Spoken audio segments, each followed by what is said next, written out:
ሰላም ፍሬ ህይወት ዮሐንስ ነኝ። በአፍሪካ ቀንድ የተከሰቱ አበይት ክስተቶችን በተለይም ደግሞ በኢትዮጵያ በኤርትራ እንዲሁም ደግሞ በግብፅና በሌሎች ጎረቤት ሀገራት መካከል የሚፈጠሩ አዳዲስ ክስተቶችን ለእናንተ ይዤላችሁ በልዩ ትንታኔ ቀርባለሁ። ለዩቲዩብ ቻናል አዲስ ከሆናችሁ የደወል ምልክቷን በመጫን ቻናሌን ሰብስክራይብ አድርጋችሁ ቤተሰብ እንድትሆኑ እየጋበዝኳችሁ ቻናሌን ሰብስክራይብ አድርጋችሁ ቤተሰብ ከሆናችሁ ደግሞ ላይክ እና ሼር በማድረግ መረጃውን ለሌሎች ወዳጅ ዘመዶቻችሁ እንድታጋሩ ጋበዝኳችሁ። ዛሬ 3 አበይት ጉዳዮች ላይ በጋራ የምናይ ይሆናል። የመጀመሪያው አጀንዳችን የሆነው አዲስ አበባ ተገኝተው የነበሩት ጀነራል በርበራ ወደብ ላይ መግባታቸው ተሰምቷል። ከአዲስ አበባ መነሻቸውን አድርገው በርበራ ወደብ የሄዱት ጀነራል ማን ናቸው? የእኚህ ጀነራል መሄድና ለኢትዮጵያ የሚሰጠው ጠቀሜታ ወይም ደግሞ በበርበራ ወደብ ላይ እየተካሄዱ ያሉ ጉዳዮች ምንድን ናቸው የሚሉትን እናያለን። ሁለተኛው አጀንዳችን ግብጽ በጅቡቲ በኩል አድርጋ ወደ ወደቦቿ ጅቡቲ ወደቦች በመጠጋት የኢትዮጵያን ገቢ ወጪ ንግድ እንቅስቃሴ ለመቆጣጠር እንዲሁም ደግሞ የጅቡቲ ወደቦችን አለማለው በማለት በጅቡቲ ላይ ያቀደችውን እቅድ ኢትዮጵያ ስልታዊ በሆነ መንገድ ማክሸፏን ተከትሎ አዲስ አማራጭ በሌላኛው ጎረቤት ሀገር ይዛ ብቅ ብላለች። ግብጽ በየትኛው ጎረቤት ሀገር ላይ የወደብ ልማት ለመስራት ተስማማች? የወደብ ልማት እንዴት ይሰራል የሚለውን ጨምሮ ሌሎች ጥልቅ ትንተናዎችን ይዤላችሁ መጥቻለሁ። ሶስተኛውና የመጨረሻው አጀንዳችን ጠቅላይ ሚኒስትር ዶክተር አብይ አህመድ ለአየር ኃይላችን ክብረ በዓል በተመለከተ መልእክት አስተላልፈዋል። በመልእክታቸው ስለ ኢትዮጵያ ጠላቶች አዲስ ጠላቶችና ነባር ጠላቶች እንዲሁም ደግሞ የኢትዮጵያ ጦር እያደረገ ያለውን ዝግጅት ጨምሮ ስለ ጥቁር አንበሳ የተናገሩትን ጉዳይ በዝርዝር ይዤላችሁ ቀርቤያለሁ። ለዩቲዩብ ቻናሌ አዲስ ከሆናችሁ ቻናሌን የደወል ምልክቷን በመጫን ሰብስክራይብ አድርጋችሁ ቤተሰብ እንድትሆኑ ጋበዝኳችሁ። ቻናሌን ሰብስክራይብ አድርጋችሁ ቤተሰብ ከሆናችሁ ደግሞ ላይክ እና ሼር በማድረግ መረጃውን ለሌሎች እንድታጋሩ ጠይቃችኋለሁ። ወደ ዝርዝር ዘገባውን ተሻገርኩኝ። የአሜሪካና የኢትዮጵያን የሁለትዮሽ ግንኙነት ይበልጥ ያጠናከረ ጉብኝትን የአሜሪካ የአፍሪካ እዝ አዛዥ የሆኑት ጀነራል አንደርሰን ከጠቅላይ ሚኒስትር ዶክተር አብይ አህመድ እና ከኢትዮጵያ ጦር ፊልድ ማርሻል ብርሃኑ ጁላ ጋር በጋራ በመሆን ውይይት አድርገዋል። የውይይታቸው ቀዳሚ አጀንዳ የሆነው በኢትዮጵያና በአሜሪካ መካከል ያለው አሁናዊ ግንኙነት እንዲሁም ደግሞ በአፍሪካ ቀንድ የተፈጠረው ውጥረትን ጨምሮ ስለ ቀይ ባህር ጉዳይ በጋራ መምከራቸውም ተገልጿል። ታዲያ አሜሪካ የኢትዮጵያን የቀይ ባህር እንዲሁም ደግሞ የባህር በር የማግኘት ጥያቄን የምትደግፍ ሀገር መሆኗን በይፋ ያረጋገጡት ጀነራል አንደርሰን መነሻቸውን አዲስ አበባ ካደረጉ በኋላ መዳረሻቸውን ደግሞ ኢትዮጵያ በ2024 ከራስ ገዟ ሶማሌላንድ ጋር ስምምነት የፈጸመችበት የበርበራ ወደብ ላይ ማድረጋቸውን ተከትሎ በአፍሪካ ቀንድ ላይ ኢትዮጵያ ወደ ቀይ ባህር እንዳትገባ እንዲሁም ደግሞ ኢትዮጵያ ወደ ቀይ ባህር ልትገባባቸው የምትችላቸውን አማራጮች በሙሉ በመዝጋትና ኢትዮጵያን ወደብ በመስጠት ወደ ቀይ ባህር እንድትገባ ሊደግፏት ይችላሉ የተባሉ ሀገራትን ጭምር በመጠቀም በኢትዮጵያ ላይ የተለያዩ ሴራዎችን የሚያሳዩት የግብፅና የኤርትራ መንግስት ባለስልጣናትን ያስደነገጠው የጀነራል አንደርሰን እርምጃ በርበራ ወደብ ላይ መዳረሻውን አድርጓል። ጀነራል አንደርሰን በርበራ ወደብ ላይ የደረሱበት አጋጣሚ ደግሞ እጅግ የብዙዎችን ትኩረት የሳበ ነው። የበርበራ አየር ማረፊያ ከዓመታት በፊት አሜሪካ በራሷ ወጪ ያደሰችው አየር ማረፊያ ሲሆን ጀነራል አንደርሰንን ጨምሮ ሌሎች የአሜሪካ የጦር መኮንኖችና የተለያዩ የጦር መሳሪያዎችን በመጫን ጭምር አየር ማረፊያ ላይ ከተገኘ በኋላ ከበርበራ አየር ማረፊያ ተነስተው በበርበራ ወደብ ላይ ጉብኝት ማድረጋቸው ነው የተነገረው።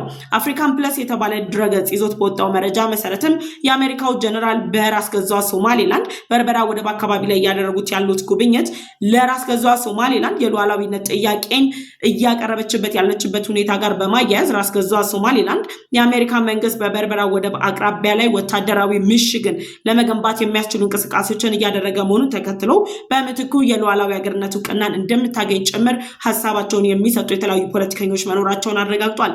በነገራችን ላይ ራስ ገዟ ሶማሌላንድ በዓለም ላይ ከሚገኙ ሀገራት መካከል በቅድሚያ የሉዓላዊ ሀገርነት እውቅናን ከሚሰጧት መካከል ኢትዮጵያና አሜሪካን ተጠቃሽ ታደርጋለች። ከኢትዮጵያ ጋር የሉዓላዊነት ጥያቄ ምላሽ ለማግኘት የሚያስችል ስምምነት በበርበራ ወደብ ላይ ኢትዮጵያ እንድትጠቀምና ኢትዮጵያ ወደ ቀይ ባህር እንድትገባ ምቹ ዕድልን ለመፍጠር የሚያስችል የመግባቢያ ስምምነት ተፈራርመው ነበረ። ይህ ስምምነት በሶማሊያ እንዲሁም ደግሞ በአፍሪካ ቀንድ ላይ ውጥረትን መፍጠሩን ተከትሎ የተለያዩ ግጭቶች እየተፈጠሩ በራስ ገዟ ሶማሌላንድ የነበሩ የመንግስታት ለውጦችንም ተከትሎ ስምምነቱ ሊፈጸም አልቻለም ወይም ደግሞ ራስ ገዟ ሶማሌላንድ ስምምነቱን ውድቅ አድርገዋለች። ኢትዮጵያ የበርበራ ወደብ ላይ የምትሰፍርበት ምንም አይነት አጋጣሚ የለም የሚሉ አስተያየቶችን ለሚሰጡ የተለያዩ አካላት በሙሉ ራስ ገዟ ሶማሌላንድ ፕሬዝዳንት በተደጋጋሚ አዲስ አበባ ድረስ በመምጣት በኢትዮጵያና በሶማሊያ መካከል ያለው ግንኙነት መልካም ግንኙነት መሆኑና ውስጥ ለውስጥ ደግሞ ኢትዮጵያ ወደቡን ለመጠቀም የሚያስችላትን እንቅስቃሴ ያደረገች መሆኗን በተደጋጋሚ ገልጸዋል። የበርበራ ወደብ ላይ እንደምታውቁት ከሆነ ከፍተኛ የሆነ ስራውን የሚሰራው የተባበሩት አረብ ኤምሬት ባለቤትነት የሆነው ዲፒ ወርልድ ነው። ዲፒ ወርልድ የተባበሩት አረብ ኤምሬት ንብረት መሆኑን ተከትሎ የተባበሩት አረብ ኤምሬት ደግሞ የኢትዮጵያን የቀይ ባህር ጥያቄ ከሚጠቅፉ አገራት መካከል ግንባር ቀደም ነች። ስለዚህ ኢትዮጵያ የበርበራ ወደብን በመጠቀም ወደ ቀይ ባህር እንድትገባ የምትደግፍም ሀገር ነች። ታዲያ የአሜሪካው ጀነራል በርበራ ወደብ ላይ መድረሳቸው ብቻ ሳይሆን አስገራሚ ጉዳይ የሆነው የአሜሪካ መንግስት በበርበራ ወደብ ላይ ወታደራዊ ምሽግን ለመገንባት የሚያስችለውን እንቅስቃሴዎችን እያደረገ ይገኛል። ከወራት በፊት በራስ ገዟ ሶማሊላንድና በአሜሪካ መንግስት መካከል ስምምነት ተፈጽሟል። ያ የተፈጸመው ስምምነት እንደሚገልጸው ከሆነ ራስ ገዟ ሶማሊላንድና የአሜሪካ መንግስት ወታደራዊ ትብብር፣ የደህንነት ጉዳዮች ላይ እንዲሁም ደግሞ የክልል ደህንነት ላይ በደህንነት መረጃ ላይ የሚያተኩሩ ስራዎችን በጋራ ለመስራት የሚያስችላቸውን ግንኙነት ነው የፈጠሩት። በዚህ ስምምነት አማካኝነት የአሜሪካ መንግስት በበርበራ ወደብ ላይ ወታደራዊ ምሽግ የመገንባት እድል አለው ወይም ደግሞ የመገንባት እቅድ አለው። ያንን እቅዱን ለማሳካትም ደግሞ የተለያዩ እንቅስቃሴዎችን ውስጥ ለውስጥ ሲያደርግ ቆይቶ በጀነራል አንደርሰን የሚመራው ቡድን የዚህ ምሽግ አሁናዊ ሁኔታ ምን ይመስላል፣ የቅድመ ዝግጅት ስራዎቹ እንዴት ተከናውኗል የሚሉትን ለመገምገም ጭምር እዛ አካባቢ ላይ እንደሄደ ነው የተለያዩ ምንጮች እየገለጹ የሚገኙት። ታዲያ በጀነራል አንደርሰን የሚመራው ቡድን በርበራ ወደብ ላይ ከደረሰ በኋላ በአሜሪካና በራስ ገዟ ሶማሊላንድ መካከል የተፈረመው ስምምነትን ለማጽናት እና የዛን ስምምነት አፈጻጸም ለመከታተል እንዳልኳችሁ ሁሉ የመጀመሪያው የስምምነቱ አካል የሆነው ወታደራዊ ትብብር ሲሆን ይህ ወታደራዊ ትብብር ሊሆን የሚችለው ደግሞ የአሜሪካ ጦር በበርበራ ወደብ ላይ የራሱን የሆነ ወታደራዊ ምሽግን በማደራጀት ከቻይናና ሩሲያ የሚደርስበትን ፉክክር በቀጠናው ላይ ቻይናና ሩሲያ እያደረጉት ያሉትን የበላይነትን የማስጠበቅ እንቅስቃሴ ላይ አሜሪካ የራሷን የበላይነት በመገንባት ከሩሲያና ከቻይና የተቻለ እድልን ለማግኘት የሚያስችላት እንደሆነም ጭምር ነው የተገለጸው።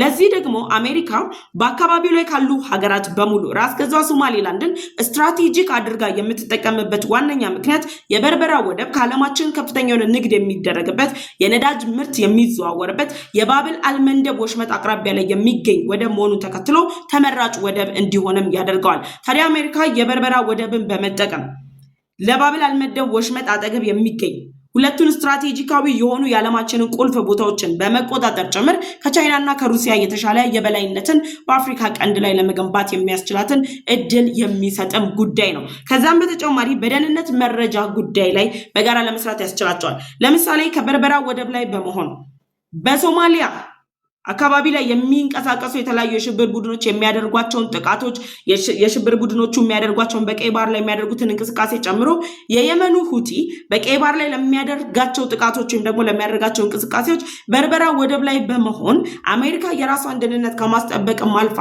የቀይ ባህርን ደህንነት የሚያስጠብቃትን እድል የምታገኝበት እጅግ አስፈላጊና መሰረታዊ የሆነ ስትራቴጂካዊ ቦታ መሆኑን ተከትሎ አሜሪካ በበርበራ ወደብ ላይ ያላትን ፍላጎት መነሻ በማድረግ ራስ ገዟ ሶማሊላንድ እኔ የበርበራ ወደብ ላይ የወታደራዊ ምሽግ እንድትሰሩ ወይም ደግሞ የጦር ቤዛችሁን እንድትገነቡ ፍቃድ እንሰጣችኋለሁ፣ እናንተ ደግሞ በምትኩ ለራስ ገዟ ሶማሊላንድ የሉዓላዊ ሀገርነት እውቅናን መስጠት የምትችሉበት መግባባት ላይ እንድረስ የሚል ሐሳብን አቅርባለች። በአሜሪካና በራስ ገዟ ሶማሊላንድ መካከል ትብብሮች ተፈርመዋል፣ የተለያዩ መግባባቶች። አሜሪካ እንግዲህ ከራስ ገዟ ሶማሊላንድ ጋር የደረሰችበት ይህንን ስምምነት መነሻ በማድረግ በበርበራ ወደብ ላይ ወታደራዊ ምሽጓን በማዘጋጀት ጭምር በአፍሪካ ቀንድ ላይ የበላይነቷን አስጠብቃ ለመንቀሳቀስ የምታደርገው እቅድ አካል እንደሆነም ነው ጭምር የተገለጸው።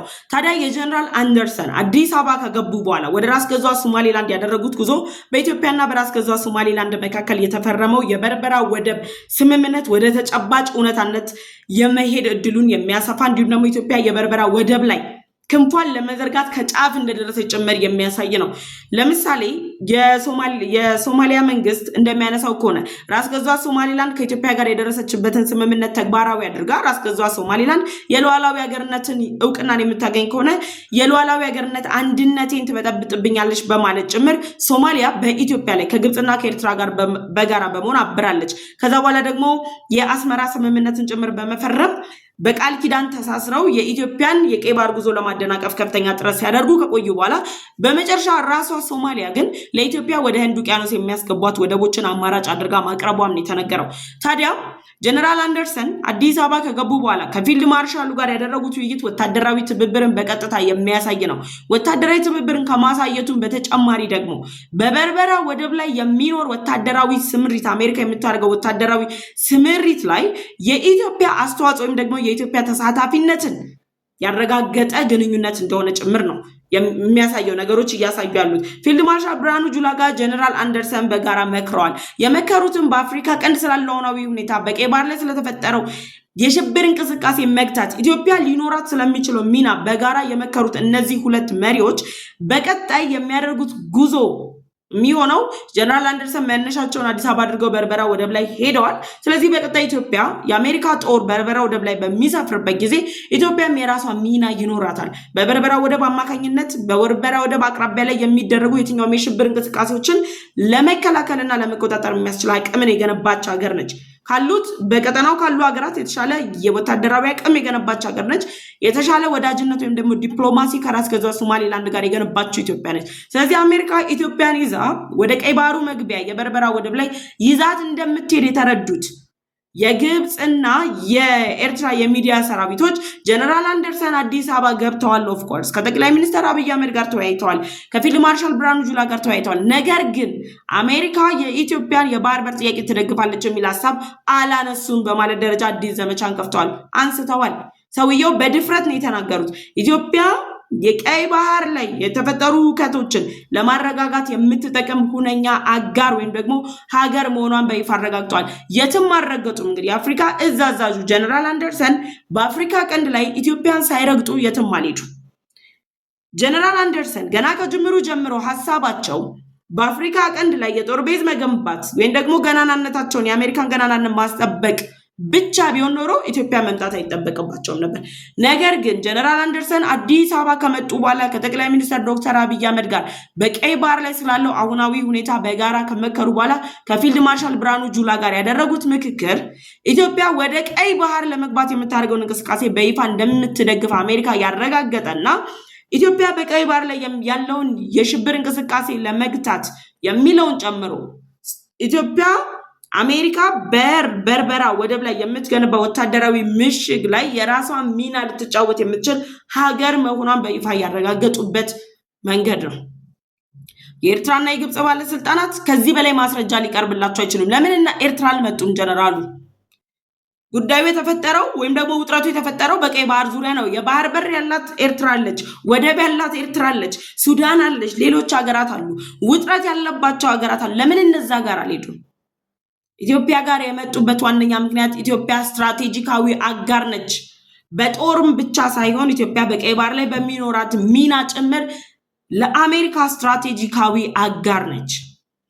አሜሪካ በቻይናና በሩሲያ ፉክክር ውስጥ ያለው የሶማሌላንድ አቅራቢያ ላይ የራሷን የበላይነት መገንባት ትችላለች። ቻይና በሶማሊያና በሶማሌላንድ መካከል በተፈጠረው ግጭት ላይ ከኢትዮጵያ በተቃራኒ ነው የተሰለፈችው። ምክንያቱም ቻይና የሶማሊያን ሉዓላዊነት ይጥሳል፣ የራስ ገዟ ሶማሌላንድ የሉዓላዊ ሀገርነት እውቅና በሚል ደረጃ ሀሳቧን ተስቀምጣች ከታይላንድ ጋር ከታይዋን ጋር ተመሳሳይ የሆነ ይዘት ነገር ስላለው እነሱም እንዴት አድርገው ሉዓላዊነቷን እንዳታገኝ ቻይናም ሉዓላዊነት እንዳይገኝ ጨፍልቃ እየያዘች እንዳለች ስለሚተዋወቁ ሶማሊያና ቻይና በዚህ ጉዳይ ላይ የሚስማሙ አገራት ናቸው። የጋራ አቋም ያላቸው። ሶማሊያ ራስ ገዛ ሶማሌላንድ ሉዓላዊነት ካገኘች የግዛት አንድነት ያበቃለታል ብላ የምታስብ ሀገር ነች። ቻይና ይህንን ሀሳብ ትደግፋለች። ስለዚህ አሜሪካ የግድ በዚህ ቀጠናና በዚህ ቦታ ላይ የበላይነቷን ማስጠበቅ አለባት። ይህን የበላይነቷን ለማስጠበቅ ነው አሜሪካ በራስ ገዛ ሶማሌላንዱ የበርበራ ወደብ ላይ ወታደራዊ ምሽግ ለመገንባት እንቅስቃሴ እያደረገች ያለችው። አሜሪካና ራስ ገዛ ሶማሌላንድ መካከል የተፈረመው የመግባባት ስምምነት አሁን ላይ ወደ ተግባር እየወረደ ነው። ስለዚህ አሜሪካ ወታደራዊ ምሽጓን ትገነባለች። እዛ ወታደራዊ ምሽግ ላይ ግን ኢንቮልቭ ልታደርግ የምትችል ልትገባ ወይም ደግሞ ልትሳተፍ የምትችለው ሁነኛና ስትራቴጂካዊ አጋር ደግሞ ኢትዮጵያ ነች ልትሆን የምትችለው። በነገራችን ላይ የራስ ገዛ ሶማሌላንድና ኢትዮጵያ በደረሱበት ስምምነት ባለፉት 15 ቀናት የበርበራ ወደብን በመጠቀም ወደ ኢትዮጵያ የተለያዩ ትራኮች ሲገቡ ነበር፣ የተለያዩ ኮንቴነሮች ሲገቡ ነበረ። እነሱን የሚያሳዩ የሳተላይት ምስሎች ጭምር ወጥተዋል። እነዚህ የሳተላይት ምስሎች የሚያመላክቱት ኢትዮጵያ የራስ ገዟ ሶማሌላንድ ወደቦችን እየተጠቀመች እንደሆነች ነው። አሁን ከመጠቀም ባለፈ ደግሞ በይፋ በወረቀት ላይ ከስምምነት ላይ ደርሰው የበርበራ ወደብን ኢትዮጵያ በበላይነት ወይም ደግሞ ከራስ ገዟ ሶማሌላንድ ጋር በደረሱበት ስምምነት መሰረት እንደ ቤቷ እየከፈተች እየዘጋች መጠቀም የምትችልበት ደረጃ ላይ መድረስ ብቻ ነው የቀራት። ይሄን ለማድረግ ደግሞ የበርበራ ወደብ ላይ ትልቁ ሚና እየተጫወተች ያለችው የተባበሩት አረብ ኤምሬት ከኢትዮጵያ ጎን ነች። ከራስ ገዟ ሶማሌላንድ ጋር የሁለትዮሽ ግንኙነትን እያጠናከረች ያለችው አሜሪካም የኢትዮጵያን የቀይ ባህር መግቢያ የባህር በር ጥያቄን ትደግፋለች። ስለዚህ አሜሪካ ሌላኛው ኢንተረስቷ የቻይናና ሩሲያን የበላይነት ለመፎካከርና የበላይነቷን ለማስጠበቅ ዜን ደግሞ በባብላል መንደቦች ላይ ተጽዕኖዋን ለማሳደር ቀይ ባህር ላይ ያላትን ጉልህ ሚና ለማጠናከር ከዛ በተጨማሪ በሶማሊያ የሚፈጠረውን ግጭት ወይም ደግሞ ሶማሊያ ላይ አልሸባብ አልቃይዳን ጨምሮ ሌሎች የሽብር ቡድኖች የሚያደርጓቸውን እንቅስቃሴዎች በመቆጣጠር የሽብር ቡድኑን እንቅስቃሴ ለመግታት የሚያስችል ስትራቴጂካዊና ቁልፍ ቦታን ለመቆጣጠር አሜሪካ ከራስ ገዟ ሶማሌላንድ ጋር በመሰረተችው ግንኙነት የበርበራ ወደብ ላይ የምትገነባው ወታደራዊ ምሽግ it is very important point። ይህንን በመጠቀም አሜሪካ ወታደራዊ ምሽጓን የመገንባት እንቅስቃሴዋን በቀጥታ አጠናክራለች። ይህን ደግሞ ያሳየችበት አዲስ አበባ ከጠቅላይ ሚኒስትር ዶክተር አብይ አህመድ እና ከፊልድ ማርሻል ብርሃኑ ጁላ ጋር ከመከረች በኋላ ጀነራሉ በቀጥታ ወደ በርበራ ወደብ ሄደዋል። በርበራ ወደብ ላይ ከሄዱ በኋላ አሜሪካ እየገነባች ያለችውን ምሽግ ምልከታ አድርገዋል። ወልደን አለቀ። በዚህ ጉዳይ አለቀ። የአፍሪካ ቀንድ ውጥረት የሚፈታው የአፍሪካ ቀንድ እየተጋጋለ የመጣው ውጥረት በኢትዮጵያ በተቃራኒ ቆሙ ሀገራት ሁሉ ራስ ምታታቸው የጀመረው ጀነራሉ ልክ በርበራ ወደብ ላይ ሲወርዱ ነው። ምክንያቱም መነሻቸው አዲስ አበባ ስለሆነ አበቃ። ይሆኑ የእናንተን ሐሳብና አስተያየታችሁን ኮሜንት ሴክሽን ላይ አስቀምጡልኝ። ወደ ሁለተኛው አጀንዳችን የግብጽ መንግስት ከጅቡቲ ጋር በመግባባት የጅቡቲ ወደቦችን በማሰልጠን በጅቡቲ 10 ሄክታር የሊዝ መሬትን ጭምር በስሙ በማድረግ የኢትዮጵያን የገቢ ወጪ ንግድ እንቅስቃሴን ለመቆጣጠር የሚያስችል ስምምነት ላይ ከደረሱ በኋላ የስምምነቱን ፊርማ ከማጽደቃቸው በፊት ለማጽደቅ ቀናት የቀን ቀጠሮ አስቀምጠው የግብጽና የጅቡቲ ባለስልጣናት እየተጠባበቁ ባሉበት በዚህ ወቅት ላይ በኢትዮጵያ የምትተነፍሰው ጅቡቲ የኢትዮጵያ የደህንነት ጉዳዮች ኃላፊው አቶ ሬድዋን ሁሴን ቀጥታ ጅቡቲ ድረስ በመሄድ ባደረጉት ውይይት አማካኝነት ግብጽ ከጅቡቲ ጋር የገባችበት ስምምነት ፊርማው መጽደቅ አይደለም በጅቡቲ ያቀደችው እቅድ ሊሳካ እንደማይችል ገብቷታል። አቶ ሬድዋን ሁሴን ጅቡቲ ገቡ ሲባል ግብጽ በጅቡቲ ላይ ልታለማ ያሰበችው የወደብ ልማትን በጅቡቲ ላይ ልትቆጣጠር ያሰበችውን የሊዝ መሬት ጨምሮ የጦር ቤዝን ለመገንባት ያላትን እቅድ በሙሉ በዜሮ ያባዛ እርምጃ ነው አቶ ሬድዋን ሁሴን የሄዱት። ይህንን ተከትሎ ግብጽ አዲስ እቅድ ይዛ መጣለች። በእርስ በርስ ጦርነት እየታመሰች የምትገኘው ሱዳንን ሌላኛ መጠቀሚያ ካርታ አድርጋ ስባታለች። ይህ የሆነበት ምክንያት ሱዳን በእርስ በርስ ጦርነት እየታመሰች ነው የምትገኘው። እየታመሰች ባለችበት በዚህ ወቅት ላይ የሱዳን የእርስ በርስ ጦርነት ደግሞ ይበልጥ እየተፋፋመ እንዲቀጥል ጀነራል አልቡራንን የጦር መሳሪያ እያስታጠቀች የተለያዩ ድጋፎችን እያደረገች ጭምር ግብጽ ይሄ ጦርነት እንዲቀጥል የራሷን ሚና እየተጫወተች ትገኛለች። በሌላኛው መልኩ ደግሞ ትዞርና ከአሜሪካ፣ ሳውዲ አረቢያ፣ ከተባበሩት አረብ ኤምሬት ጋር በጋራ ብትሆንና ደግሞ በሁለቱ ኃይሎች መካከል የተፈጠሩ ጦርነት እንዲቋጭ ከፍተኛ ፍላጎት እንዳላት ትገልጻለች። ታዲያ አሁን ግብጽ ላይ ምንድነው ፋይናሊ የወሰነችው ውሳኔ? በሱዳን የሚገኙ ወደቦችን ለማልማት ከስምምነት ለመድረስ እንቅስቃሴ ጀምራለች። አሁን ዲሴምበር ወር ላይ በመጪው ወር ላይ የስዊዝ ካናል እንግዲህ ግብጽ ወደ ቀይ ባህር የምትገባበት የስዊዝ ካናል ትልቁ ቦይ የዓለማችን ትልቅ ቦይ ከሚባሉት መካከል ግንባር ቀደም በሆነው የስዊዝ ካናሉን ዋና ዳይሬክተርን ያካተተ ቡድን የግብፁ ፕሬዝዳንት አብዱል ፈታህ አልሲሲ አደራጅተው ወደ ሱዳን ሊልኩ መሆኑ ተሰምቷል። ግብጽ በሱዳን የተለየ ዓላማ የላትም። ግብጽ ወዳጆቿን አልምታ አታውቅም፣ ወይም ደግሞ በወዳጆቿ ላይ የኢኮኖሚ ትስስር ፈጥራ አታውቅም። ግብጽ ሁልጊዜም የምታደርገው ወዳጆቿን ኢትዮጵያን ለማጥቃት በኢትዮጵያ ላይ ለምትከፍተው ዘመቻ ሁሉ መጠቀሚያ ካርታ አድርጋ ነው የምትጫወታቸው እንጂ በእርስ በርስ ጦርነት እየታመሰች ያለችው ሱዳን አሁን ላይ ሰላም በሚያስፈልጋት በዚህ ወቅት ላይ ሰብአዊ ድጋፍ በሚያስፈልጋት በዚህ ወቅት ላይ ወደቦቿን እናልማ የሚል ሐሳብ ግብጽ ይዛ የመጣችው የሱዳን ድንበሮችን በመጠቀም የኢትዮጵያን የውስጥ ሰላም ለማተራመስ ያወጣችውን እቅድ ለማስፈጸም ነው። ግብጽ በሱዳን ላይ ያላት ፍላጎት በግብጽ ሐሳብ ብቻ የመነጭ አይደለም። ኤርትራ የዚህ ሐሳብ ባለቤት ነች። ኤርትራና ግብጽ በጋራ በመሆን የሱዳንን ድንበሮች በመጠቀም ወደ ኢትዮጵያ በመግባት የኢትዮጵያን የውስጥ ሰላም ማወቅ ቀዳሚ አጀንዳቸው ወይም ደግሞ ቀዳሚ እቅዳቸው ነው። ለዚህ ደግሞ መጠቀም የሚያደርጉት ኤርትራ አርሚ 7 የተባለውን የህዋት ታጣቂ ቡድን በነገራችን ላይ አርሚ ራሱ ብሎ መጥራትም አያስፈልግም፣ አግባብነት የለውም። ግን ራሳቸውን አርሚ 7 ብለው የሚጠሩት የህዋት ታጣቂ ቡድኖች ጭምር የጦር መሳሪያ እያሰለጠነች ያለችው በሱዳን ውስጥ ነው።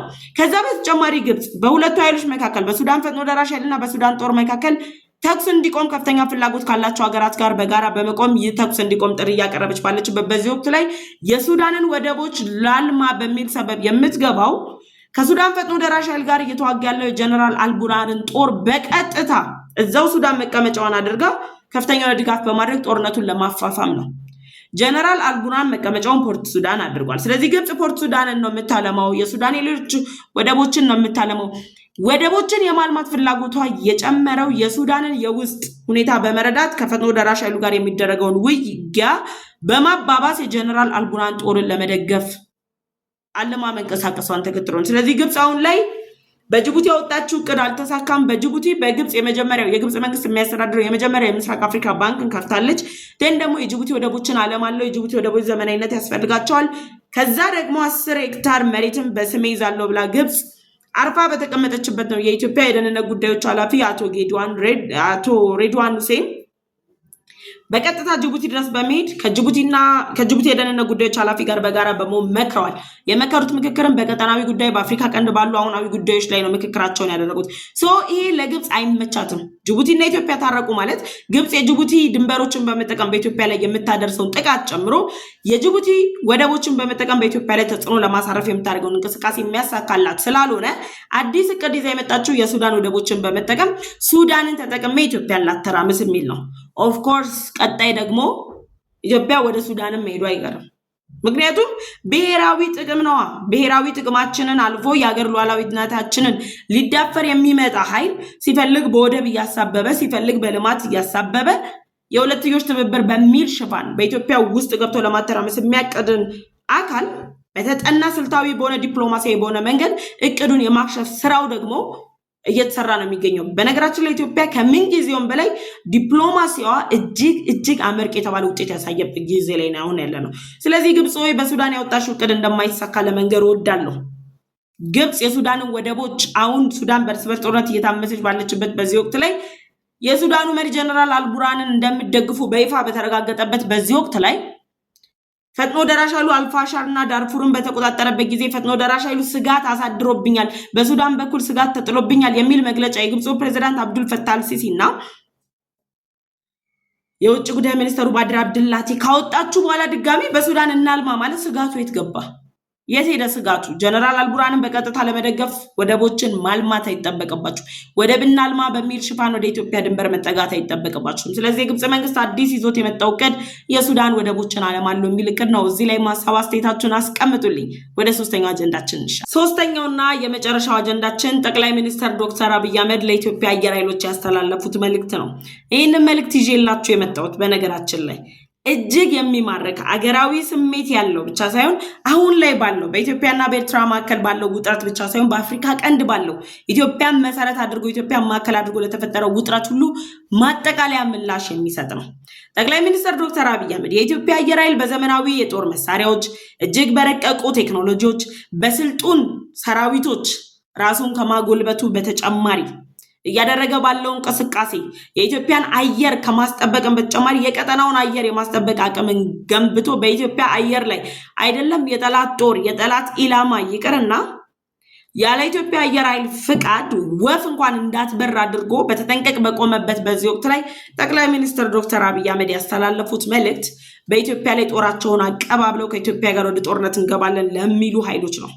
በነገራችን ላይ የኢትዮጵያ አየር ኃይል ዛሬ እጅግ በተደራጀ ስልጡን በሆነ መንገዱ በቴክኖሎጂ የተላበሰ የጦር ኃይሉ ከመደራጀቱ አስቀድሞን በፊት የኢትዮጵያ አየር ኃይልን የሚዳፈር የትኛውም አየር ኃይል በቀጠናው ላይ የለም።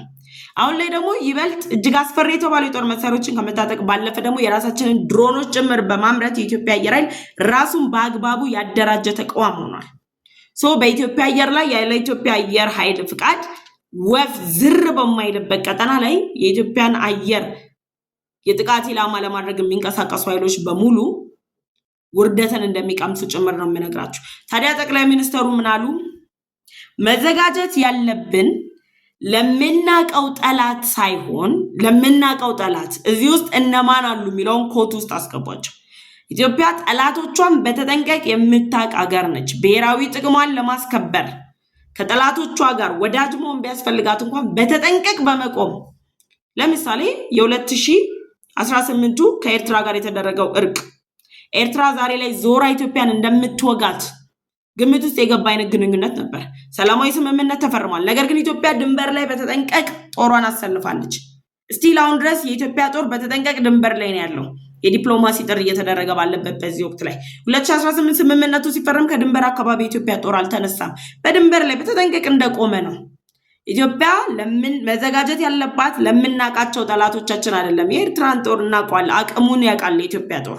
የኢትዮጵያ ጦር የኤርትራ ጦር የትኛው መልክዓ ምድራዊ አቀማመጥ እንደሚመቸው በየትኛው መልክዓ ምድራዊ አቀማመጥ ላይ ሆኖ ጥቃት ሊፈጽም እንደሚችል የትኛውን መሳሪያ እንደሚጠቀም ከምን አቅጣጫ ላይ ምን እንደሚለቅ ጭምር የኢትዮጵያ ጦር የኤርትራን ጦር ጠንቅቆ ያውቀዋል። መዘጋጀት ያለብን ስለምናውቀው ጠላታችን አይደለም ማለት ስለምናውቀው ጠላታችን እድሜያችንን ሙሉ ተዘጋጅተናል። ኦር ደግሞ እድሜው ሙሉ የኢትዮጵያ ጦር ሲያደርግ በነበረው እንቅስቃሴ ላይ የሚያውቃቸው ጠላቶቹ በየት ሊመጡ እንደሚችሉ ጭምር ያውቃል። አዲስ የሚነድፉትን እቅድ ሁሉ ያውቃል።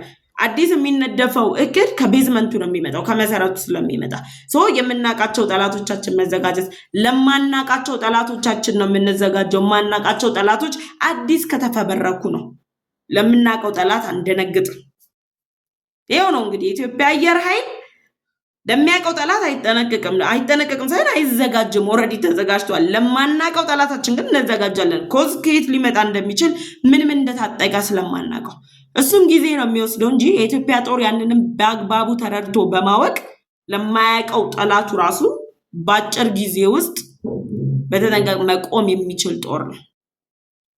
ከዛ በተጨማሪ ምን አሉ ጠቅላይ ሚኒስተሩ? ኢትዮጵያን አትንኩ፣ አትሞክሩ፣ እኛን ጀምርም ከጀመርን ደግሞ ሳንጨርስ አንመለስም። ጠላታችንን ግብዓተ መሬቱን ሳንፈጽም አንመለስም። አትሞክሩን፣ አትነካኩን። ይሰማችኋል አይደል? አትነካኩን። ከነካችሁን ከጀመርነው ሳንጨርሰው አንመለስም ነው የኢትዮጵያ ጦር አሁን ላይ ያለው አቋም። አትነካኩን፣ በቃ አትሞክሩን። ከዛ ምን ይላሉ? ጥቁር አንበሳ ምን ይላል? አይጀምርም፣ ከጀመረ ግን ሳይጨርስ አይመለስም። ስለዚህ የኢትዮጵያ አየር ኃይል አሁን ላይ ባለው ሁኔታው ራሱን በጦር መሳሪያ ከማደራጀት በቴክኖሎጂ ከማሳደግን በተጨማሪ የገነባው አቅም የሚያውቀውን ጠላት ሲዘጋጅለት ለኖረው ጠላት አዲስ ዝግጅት አያደርግም። ለማያውቀው ጠላት ግን ያለውን አቅም የቴክኖሎጂ አቅም ጭምር በመጠቀም ጥሩ የተባለ ዝግጅትን ያደርጋል። ወር ደግሞ አድርጓል። ስለዚህ ኢትዮጵያን አትሞክሩ፣ አትነካኩን፣ ነገር አትፈልጉን፣ ተውን ነው የምንላችሁ። ለዛሬ ያስኩላችሁ መረጃዎች እነዚህ ነበሩ። እኔ ፍሬ ህይወት ዮሐንስ ነኝ። አብራችሁኝ ስለቆያችሁ ከልብ አድርጌ አመሰግናችኋለሁ። ለቻናሌ አዲስ ከሆናችሁ ደግሞ የሰብስክራይብ ምልክቷን የደወል ምልክቷን በመጫን ቻናሌን ሰብስክራይብ አድርጉ። ሰብስክራይብ ካደረጋችሁ ደግሞ ላይክ እና ሼር በማድረግ ለወዳጅ ዘመዶቻችሁ እንድታጋሩ ጋበዝኳችሁ። በቀጣይ ሌሎች መረጃዎችን ይዤላችሁ ቀርባለሁ። መልካም ጊዜ